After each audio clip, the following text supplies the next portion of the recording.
when you are ready. It's just honestly, really, don't get carried away. Okay, Action. So, well, action, very good. I'm being directed by Jack Howard. So, Jack Howard, welcome back to Kermode on Film. Hello. There is a new Terminator movie in cinemas, and we thought this would be a good idea now to look back on the Terminator. Is it? Do we call it a Terminator series now? Terminator Extended Universe? What is it? I don't know what they want to call it. Okay. The franchise of Terminator movies. Let's begin with an obvious point, which is that the first Terminator came out in '84, I think, and I was obviously going to the cinema in '84. And the second Terminator came out In 91? Yeah, and you were obviously in utero. Yeah, I was at not that point. alive. So, how did you first get introduced to the Terminator movies? So I was a massive fan of James Bond as a kid, probably at too early of an age. Right. In fact, my first memory of watching James Bond is when I watched GoldenEye, and then I just rewatched that over and over and over and over again. Of video. Yeah. Yeah. I've taped off the telly. Right, very good, yeah. And then at one point I was at a friend's house and my mum called me and said, James Bond's on the telly. And I was like, brilliant. And it was Dr. No. And I was like, that's not James Bond. It's the wrong guy. I know what James Bond looks like and that's not James Bond.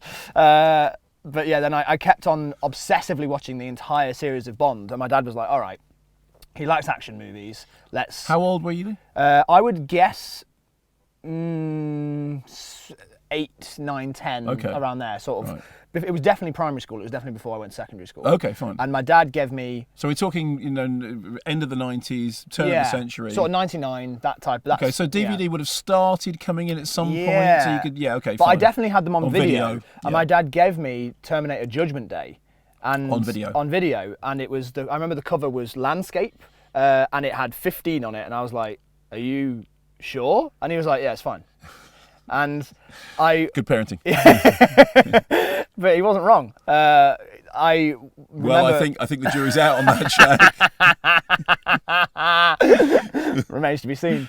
And I just adored it. So you hadn't seen Terminator? Never Right. seen Terminator. Okay, so you at that started time. with Terminator 2? Yeah, and had no idea what I was getting, but Okay. absolutely loved it. Had And you seen an Arnie film before? Or did no, you know Schwarzenegger? not a clue. No. So Okay. it all just worked for me as like magic, and especially at the beginning, I thought that Arnie was a bad guy. Well, yeah, that's Like, the whole point. Yeah, no, but like you definitely went into seeing it knowing that he was a good guy, right?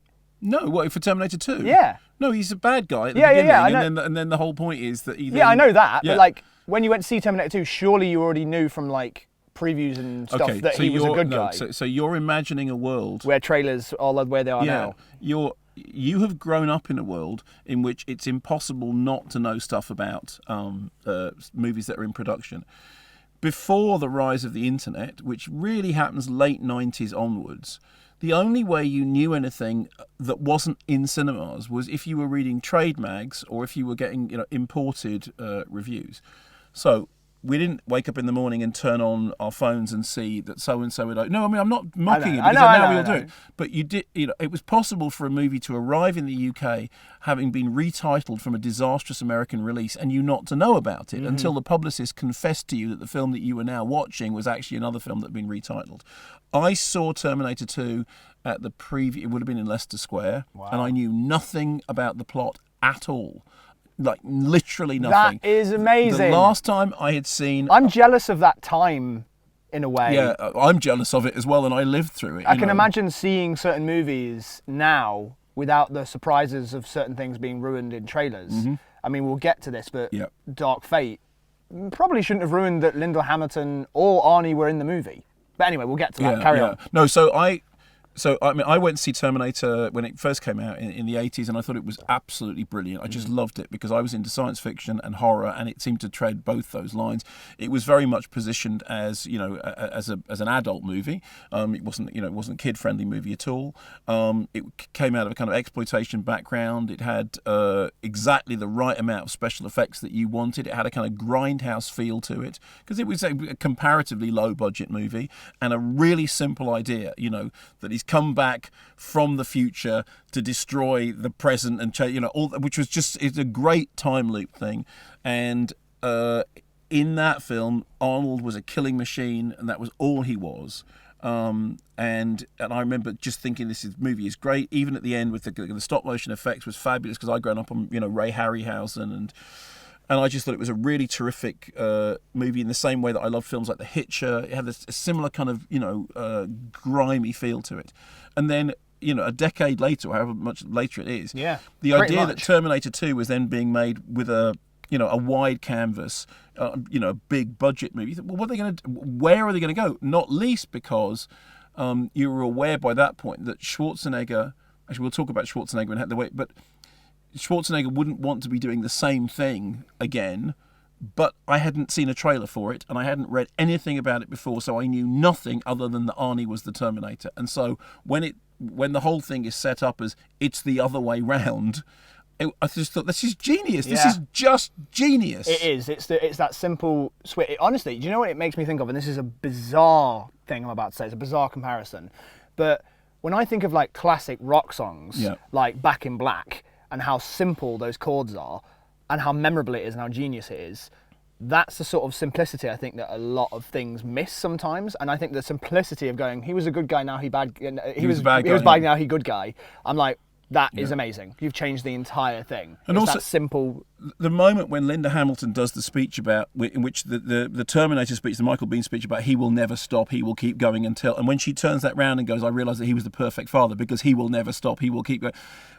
I mean, I just thought James Cameron must have high-fived himself at the moment that he wrote that thing. And it was also interesting because what Schwarzenegger was trying to do with his kind of screen persona was he had got into, he was a bodybuilder beforehand. Mm-hmm. He had got into the movies because of his physique. Conan nobody thought barbarian, right? Yeah, and also, he was not somebody who was known for his dialogue. Mm-hmm. In the first Terminator movie, he has very little dialogue, and it's all just, it's meant to sound robotic because unlike Dolph Lundgren, he never sounded genuinely American. He always sounded kind of weird. I mean, Dolph Lundgren, the idea was that Dolph Lundgren would become the superstar. This is how long ago it was. Dolph Lundgren would become the superstar that Arnie wouldn't because Dolph Lundgren's American was better. So what he would do was to constantly push the envelope a little bit further in much the same way I think that Jason Statham did. Okay, firstly, he can do this thing. Now he can do that thing. Oh, he can do sympathetic. Now he can do comedy. Oh, he can do sympathetic action. He can do action, sympathetic, and comedy. Now, I know that his detractors may say, well, it's the same thing all the way through, but it isn't. It's a very... Arnold Schwarzenegger's entire screen career was to do with just pushing everything a little bit further to see, how much he could expand the remit of what he could do on screen. And it ended up that he pretty much worked in every genre outside of, period drama, probably.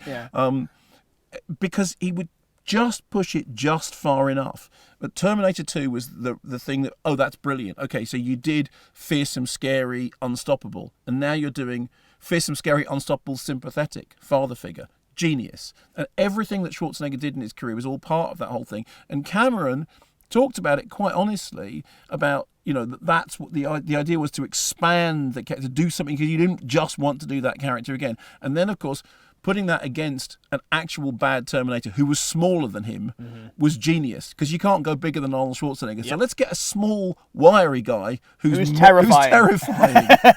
Just how calm he is when he's speaking to people still scares me. I think that from what I know as well, that Arnie was a little bit cautious of the second one. He was like, I'm a Terminator and I don't kill anybody. Like, he was like, I don't kill anybody in the entire film. Like, and aren't people going to be disappointed? And I think that's the genius of Cameron, to be able to, because I'm sure that Schwarzenegger is a bit of a diva. I think he's probably a little bit demanding. He's probably specific about what he wants to do and how he wants to be perceived in a film. And when he's the Terminator, I think he probably wanted to be a Terminator. And I think Cameron being able to manage that in this film and make him seem the way he does, and to make us sympathetic and to make it funny as well, like taking some of the things that were scary about the first film and turning them into something warm and funny in the second film, is actually demonstrating how brilliant of a filmmaker James Cameron is. Because especially after seeing the new one, I appreciate Cameron so much more. So the other remarkable thing, I think, is that in the case of both Alien and Terminator, so Alien is a Ridley Scott movie, Terminator is a James Cameron movie, but both of those have sequels by James Cameron. Neither of those films felt like they needed a sequel. They both felt that they were completely contained, insular, singular. And in both cases, Cameron did a really interesting thing, which was to take the idea and to expand it onto a wider canvas in a way that made you think, well, I never thought these needed a sequel, but you know what? I remember going to see Aliens. Again, I saw it in Leicester Square. Having seen Alien and being scared out of my wits by Alien. Seeing Aliens, the whole this time it's war, this time it's a war movie. You know, it started as a science fiction movie, this is a war movie. And my breath being taken away by how just adrenaline pumping it was. I mean, just that kind of experiential cinema thing. It's kind of hard to appreciate this now because we've got so used to the Alien. Yeah. But that idea of there was one alien in the first one, and now there's like a whole load of it. That you barely saw it in the first one. Yeah, and in the second one, here it's it everywhere. is. Yeah. The sequence Here they are. The sequence in Aliens in which they look up into the roof and suddenly you see the whole army of them coming towards you. I remember shrieking in the cinema because it was like it was like an army of cockroaches coming towards you. And I thought with both of those films, he expanded them out. The budgets were bigger, the expanse was bigger, and he fundamentally changed did something different. Like he flipped it. So the first one's a science fiction movie, the second one's a war movie. In the first Terminator, he's an unstoppable killing machine. In the second Terminator, he's an unstoppable father machine. So both of those, brilliant. Subsequently, everything else. Yes. And I think in both the Alien series and in the Terminator series, 1 was brilliant, 2 was astonishing and surprising, and everything since has been disappointing. I completely agree. So, of all the Terminator sequels after those 2 original Camerons, is there anything that stands out for you as memorable other than Christian Bale going mad because he realised that he was in a film being directed by McG? Yeah. So I have a pleasant memory of watching Rise of the Machines. I'm thinking it wasn't as bad as it could have been. Well, I was young as well. When did it come out? 2003? No. Something, and it may have been. I mean, I honestly just lost track. Yeah. But it was at a time in my life where like me and my dad were going to the cinema a lot, and so it's just a pleasant memory in my head. Yeah. And some of the jokes stand out, like the self-aware thing of him putting on sunglasses that are like, I think they're love hearts or stars or something like that. Just parodying what had come before, which felt like, okay, like we know what we're doing. And then it was basically remaking Terminator 2 in so many ways. This time she's a woman, and that is all I have is like a personal. And I haven't seen Terminator: Rise of the Machines in years. Yeah, well, you don't need to. Well, obviously not. But like the memory of going to see it in the cinema is nice, but the movie itself, probably not great. And I saw Salvation and was just like head bashingly sort of like terrible. Bad, so just bad, terrible. Haven't seen Genesis. Oh right, okay. I saw a trailer where Arnie made himself a torpedo, jumping out of a plane or a helicopter and then into another plane or helicopter, but like full torpedo. And I was like, I don't need to see that. Yeah. I don't want that in my life. I remember the point in Salvation, because we'd all heard for anyone who doesn't know this, I'm sure everybody does, but there was a tape that was released of Christian Bale on set having a meltdown. An in-character meltdown. He still does it in an American accent. Yes, God bless he does, him. yeah. Because somebody's moving a light. The DOP. The DOP is moving a light, that's right. And he just goes bananas. And it goes on for about 5 minutes with him swearing at the DOP for moving a light whilst he was doing his scene. And my contention was always that because he had downgraded his own role in the film. It was kind of sold to him and then it sort of changed. I think he never wanted to be there. Right. But I do think that what happened was that he suddenly realised what an absolute piece of shit he was making. Yep. And thought, I'm Christian Bale. I did The Dark Knight. Yeah, I just did it. When I was a kid, I was in Empire of the Sun. Why am I here? I've worked with all these. Start with Spielberg. I think it just feels like such a obvious thing. The guy who just played Bruce Wayne should play John Connor, and it's such an obvious piece of casting that feels like Christian Bale wouldn't have taken. And so I think you're right. There probably is some.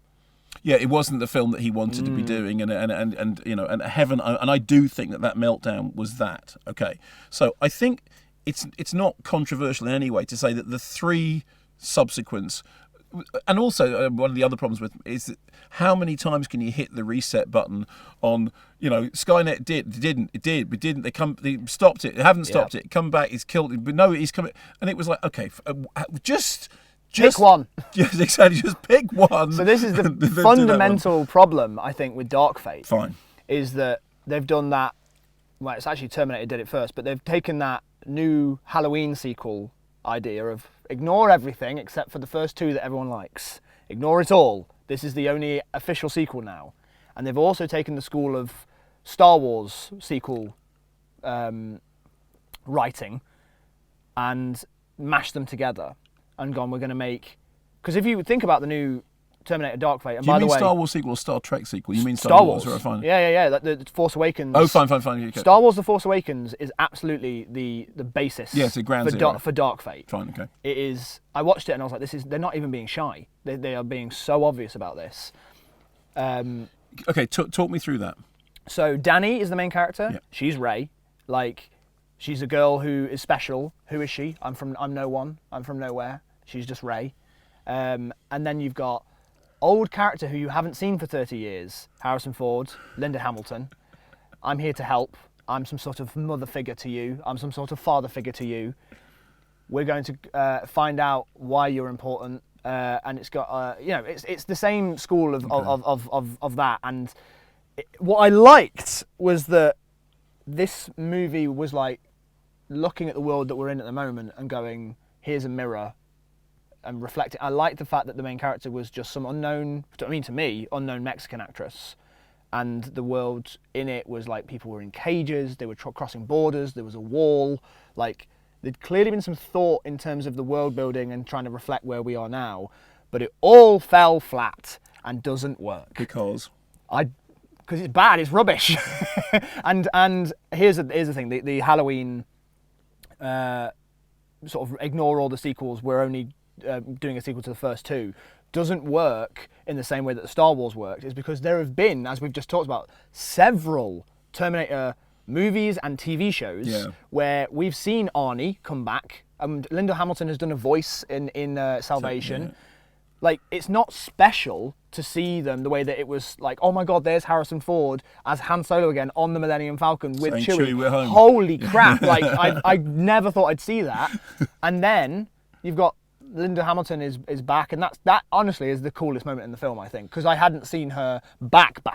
But then Arnie walks out of the cabin, and you're like, yeah, I saw him promoting the last one a couple of years ago.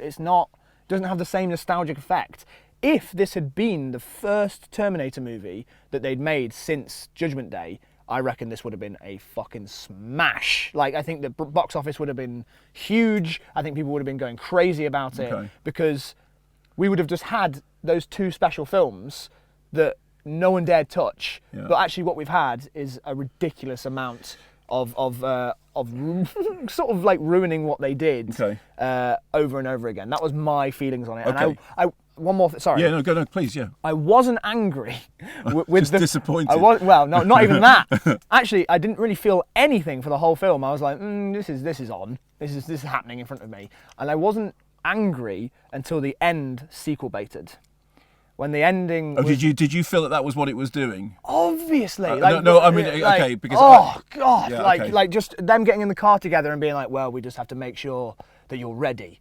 And then they drive off. Yeah. So you didn't see that as in any way an end point? You saw that Hell as a beginning point? No. Okay. That was them like, do you want a Linda Hamilton? She's back in another one movie. And like when it finished, I was just like, don't stop doing that. Like, let us decide whether or not we like the movies. Just make one.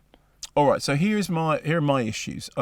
Firstly, I don't agree that if you hadn't had the other movies, it would have been a smash. I think it still would have been bad.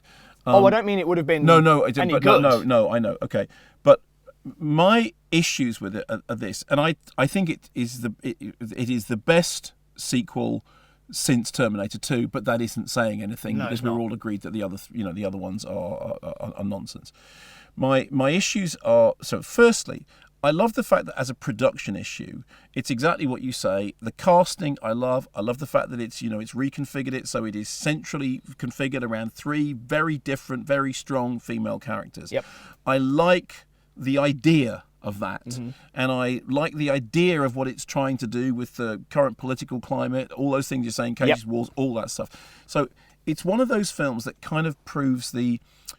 I often get this, you're so right on, you're so woke that you just automatically like anything that's got these things. And go, well, no, Terminator Dark Fate has got Doesn't all work. of those things, and I wish I liked it, but I don't, because the point is that isn't enough. It actually has to be. It almost feels surface level, doesn't it? It's like, yeah, we put those things in the film. But fine. I admire those things. It's great because there are, and if you look at, what Cameron did with Ripley in Aliens, what Cameron did with Linda Hamilton, as Sarah in Terminator. So this is a big thing, because I know nowadays this may be quite normal.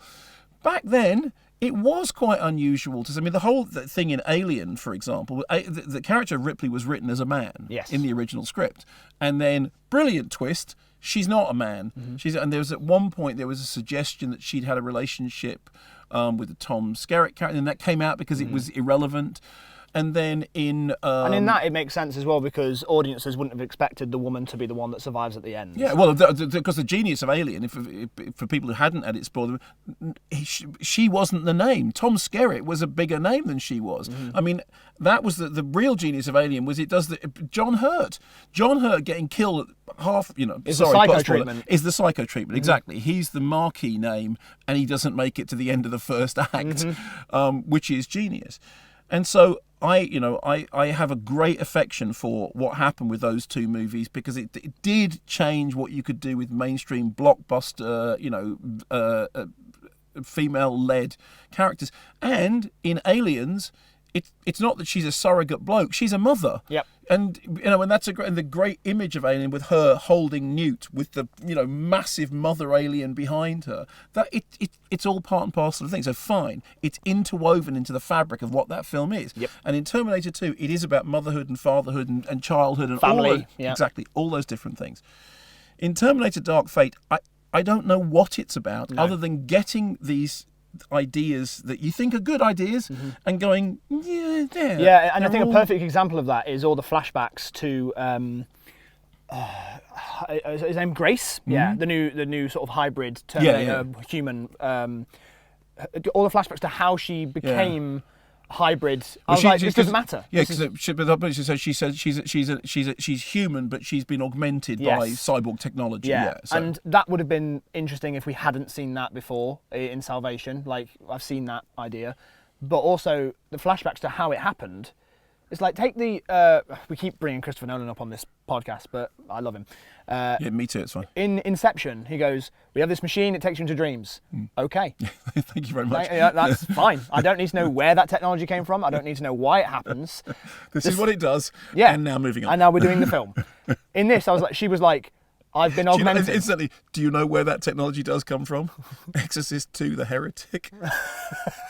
They've got this machine with Richard Burton and Linda Blair, and they put these headbands on with these flashing lights, and a machine in the middle goes whoop, whoop. Well, it's called a synchronizer, and they go into each other's dreams. And then Richard Burton flies to Africa on the back of a locust. I like how much it's much more stylish in Inception. That's right. Anyway, sorry. So yeah, like in this, she goes, "I'm an augmented human," and I go, "Okay." I understand. Yeah, fine. I've seen this before. But then they do several flashbacks as to how it happens, and I'm like, this isn't telling me anything about the story at all. I just feel like you're distracting me, and I don't feel like this is cohesive or interesting. It's not enough of anything to be interesting. It's not telling me a story, and it's not telling me anything more that I don't already know. If you wanted to tell me it this way, like, let me think that she's a Terminator for ages, and then find out, oh no, she's human. Like, at least make it, like, let me be questioning something as I'm watching it. But you're giving me all the information up front. But in a way, you see, you're almost one stage ahead of how far I got with it, which was what?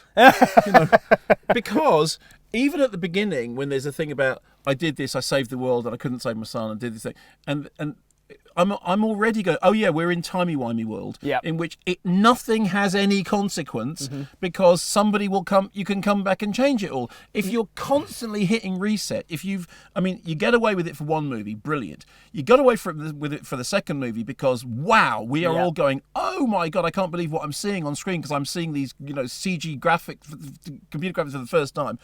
By the time we get to this, it's like, it doesn't actually matter who's alive or dead, because somebody can just come back from the future and unkill them. And so nothing has any consequence. Secondly, absolutely love the character of Sarah Connor. thought the script was awful. Yeah, thought so bad.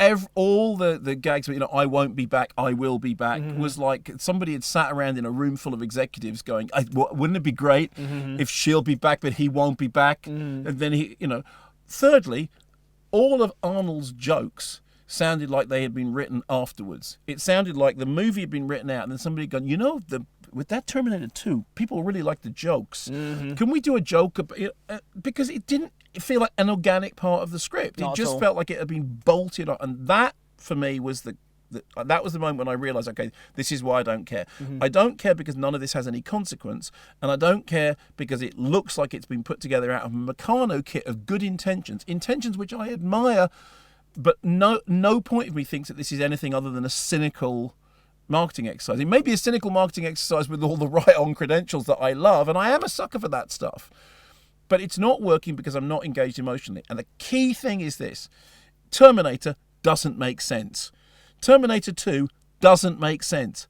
I don't care. Doesn't need to. Yeah. Why don't I care? Because I'm emotionally invested in the story. Even when I think about the ending, when he goes into the lava and gives him a thumbs up, I just get shivers even talking about it, thinking about it, because that is a cathartic, emotional. Which incidentally they try to revisit again in a way that makes me think, oh, don't do it, please don't. I honestly thought he was going to give a thumbs up. Yeah. And I'm glad he didn't. But like even still saying for John, I bet you there's a cut of it in which he did. Yeah, 100%. Yeah. Went, do you know as well? You know the bit when he picks up the sunglasses and then decides to not put them on, which seems like an interesting moment where he chooses to be something else. Yeah. They apparently cut. They shot two versions where one he puts them on, but then they shot the rest of the movie without him wearing sunglasses. Right. So they had to just choose that one. So it wasn't an interesting choice. It was just, we probably should use that one. And okay, so the other thing, therefore, because I'm not emotionally engaged in the story, and then I start going, and I've always said, if you're in a science fiction movie and you start asking, hang on, what? Yeah. It's because you're not emotionally engaged. I start doing the thing with the liquid metal Terminator. The first time we saw the liquid metal Terminator, okay, the Abyss had done a version of it with the water finger and all that stuff. And in Terminator 2, the first time it came out, it was like, I can't believe what I'm seeing. Yeah. He is literally dissolving and reforming. And even now, some of those special effects still work. Okay, because they're good, because they're well done. Now, all this time later, I know what that looks like. Yeah. But so now, because I'm not emotionally invested, I'm just thinking, okay, so he's fluid. It doesn't matter how hard you hit him, how many things you press him through. Why doesn't he just simply turn into a very long piece of string? So you start doing that when you're watching the movie and be like, oh, I'm not interested. Yeah, because I'm just thinking... Because I'm questioning your logic. If you're shooting him won't stop him, but shooting him a lot will stop him. Or putting him in the side of the press thing, that will stop him. Why? Yeah. He's fluid. I tell you, nothing will stop that. The one thing... Also, sorry. That's right. Why does he even have to look like a person? Yeah. Why? Yeah. Why? We're in the world in which everyone knows what's going on. Just send a liquid death thing. Yeah. I have to I turn up at his house and pretend to be something. Why? Yeah. Just turn into liquid death, go back, kill everyone, and then we're all fine. Yeah, totally. Yeah. The one thing I would compliment it for in terms of... Why does he have an exoskeleton? What the fuck is with that? Yeah. And now, and now it can come out. That's the one thing I was going to compliment it for. Sorry. No. I think you're right. It's stupid. But the one thing I was going to compliment it for is it doesn't explain to you that he can be too, it just shows you that visually. Oh, is that interesting? Okay. Yeah. So he's not just liquid. He has an exoskeleton and he can split himself off from that as well. Interesting. That's like taking Arnie and the liquid one and combining them together. I was like, I've not seen that before. And the way they demonstrate it to you, it makes you understand it just visually rather than like somebody going, he's got an exoskeleton and he can also turn himself into liquid and he can separate himself. Transformers, robots in. That's what he is. Yeah, he's a transformer. He 100% is. He's a transformer. Yeah. He could be a car or a robot. Mm-hmm. Or he can be slimy death or skeleton. And this is the thing as well. I think technically, am I right? Is it exoskeleton is an outer skeleton? So he becomes an exoskeleton when skeleton. Sure. Whatever. Yeah. But why? Yeah. It's liquid metal. Why does it have a skeleton? What I liked about it was the fact that Arnie... but his arm can turn into a sword. Oh, okay. What I liked about it was that Arnie has a metal skeleton, but has flesh on to cover it up. Whereas this guy has like morphing. Like I liked at the beginning when it like changed into clothes. Like he can reflect whatever he wants to. Yeah. But then he also has a skeleton underneath that. I thought that was like an interesting idea in terms of where they would go in terms of advancing the technology. I thought that was like interesting, but not for good. About 4 seconds. Yeah, I'm not saying it's a good moment in the film. I'm just being like, that's a positive, like creative idea. I think like if it was a better movie, I'd be like, that's kind of scary. Okay. The idea that it can make itself, whatever. Like, I don't want to go on too much about this because I don't like it. but we've gone from, like, in the first film, one of the things about time travel, you turn up naked because clothes can't time travel. Interesting. So you turn up in a modern world naked and you have to go into the bar and get the biker's jacket. Okay, mm-hmm. That's a good idea. Yeah, exactly. Now, liquid. I'm sorry, but you're going. What? Yeah. Why? Here's another compliment on it as well. At the beginning, because I was kind of like, no expectations, let's see what happens. So at the beginning, I liked, they would try again. So they're going to kill, of course they're going to try and kill John again. I thought that was an interesting start. Didn't ruin anything for me. I've seen some people say that it ruins Terminator 2. I'm like, no, because they would try again. What, you mean because it was saved and then, because they would try again because it's a time travel movie. Yeah. So they kill John when they're not expecting to. And then I liked that when she arrived and travelled, it was like, the impression I got, and maybe I'm giving it too much credit, is that it felt like the future had built and built. You know how we're constantly building things higher and higher? Yeah. That in the future, she's higher up, and then that's why she drops, because the world is actually... Okay. That's why I liked that that's why she... Because it feels like, why do they always land on the ground? Like, what if they time travel to a place below the sky? But that's like the Star Trek. How come Shatner never ends up with his foot in a boulder? Yes, because the technology doesn't do exactly. that. And that's fine. And you just said I've got a machine that puts you inside people's dreams. Anyway, moving on. But I liked the character demonstration that did, where like when she travelled, she smashed down to Earth and had no control over it. Yeah. But when he arrived, he landed superhero style. Okay. And I was like, I understand. She's not as advanced as him. I get it. Storytelling. Although in her case, it's a fallen angel thing, isn't it? Sure. Yeah. But it is also telling me. It happens in a light, so it's. But it's also telling me something about who they are and how they're going to operate. So action is character. So it's telling you, it's saying something without somebody explaining. But then they ruin it constantly by her constantly explaining to separate people that she is half human with, she's human augmented. She tells Danny, and then she also tells Sarah Connor, and then there's also flashbacks, and I was like, I fucking get it. Like, you could have demonstrated that with just the flashbacks if you wanted to, or just choose, and you clearly know what you're doing in action is character, but not in that case. Yeah. Here's an interesting story. Okay. I went to go see this film this weekend in the Cineworld Leicester Square in IMAX, right? There's not that many people in there. It's the middle of the day. That is the way to see it, incidentally. Yes, yeah. I think that it shouldn't be... Everything's shot really close, and I didn't like that. I thought it was directed oddly and shot poorly. They don't make enough of the landscapes and things like that, and all that sort of stuff. So that big of a screen, I was like, everything's so close. There's a family in front of me. The film finishes, and we're talking through the credits, and I'm, having an interesting discussion about what's going on, sort of being quite blunt about it. And then the credits finish, the lights go up, and a woman goes, "So what did you think?" And I went, it was fine. And she said, "I was the production designer on it." And I went, well, the production design was great. Which it was, but her name is Sonia Klaus. Okay. And I told her afterwards that I was going to be talking about it on a podcast with you, and she was like, "Oh, Mark's coming to do a podcast for us, like some production design awards or something like that." I have done the production design. Yeah, I present the production designers awards. Yeah. So she will be there, and she said, "Will you say nice things about me?" And I was like, "Well, obviously, because I think your part is one of the only like parts in it that I thought really stood out as very interesting, and like the world seemed to be coherent." Yeah, and she was telling me about like the behind the scenes of it. She was telling me about like working with Arnie and how wonderful he was, and Linda Hamilton, and what it was like to work with the director and the DOP, and what that whole thing was like, and what set builds they were doing. And I was just like, tell me everything. This is just fascinating to hear about how this world works. But that was just a very bizarre situation to be in, where I was just like bitching about the movie that she worked on, and then she just said, well, yeah. But the thing is, I think the problems for me are narrative problems, and I'll be honest with you.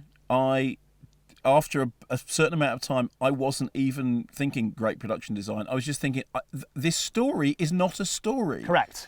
And every time that they get chased, it's just, they've been captured. He's going to come and get them. They need to get away from them. Yeah. And the amount of times I just saw shots of him looking and then zooming in on them, and then, oh, right, okay, so he's still after them. Like, I was like, this is so boring. And you think about the way in which the action narrative of T2 is put together, the chase sequences. I mean, which astonishingly complicated chase sequences. And this basically just tries to remake those without any of the... but without the sort of the through line. There was no point in Terminator 2 that I stopped and went, hang on a minute. Mm-hmm.